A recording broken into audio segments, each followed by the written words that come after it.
గాలిలో తేలియాడుతున్న అద్దాల బ్రిడ్జిపై నుంచి సాగర అందాలను వీక్షిస్తుంటే ఆ మజానే వేరు. మాటల్లో వర్ణించలేని ఈ మధురానుభూతిని ప్రకృతి ప్రేమికులకు అందించేందుకు విశాఖ తీరంలో కైలాసగిరిపై స్కై బ్రిడ్జి సిద్ధమవుతోంది. విశాఖలోనే కాదు, రాష్ట్రంలోనే తొలిసారిగా ఇలాంటి అద్దాల బ్రిడ్జి త్వరలోనే పర్యాటకులకు అందుబాటులోకి రానుంది. BMRTA నిర్వహిస్తున్న పర్యాటక కేంద్రం కైలాసగిరిపై PPP విధానంలో ఈ స్కై బ్రిడ్జిని ఏర్పాటు చేస్తున్నారు. ఏడాదిన్నర క్రితం 7 కోట్ల అంచనా వ్యయంతో ప్రారంభించిన పనులు తుది దశకు చేరుకున్నాయి.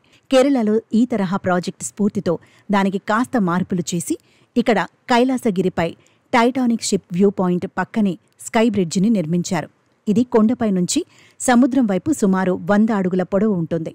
క్యాంటిలివర్ విధానంలో కింద ఎటువంటి ఆధారం లేకుండా నిర్మించారు. భారత్లోని అతిపెద్ద క్యాంటిలివర్ గ్లాస్ వంతెనగా ఇది నిలవనుంది.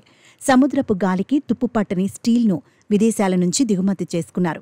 అద్దాలు ఇతర రోప్లో బెంగళూరు నుంచి తెప్పించారు.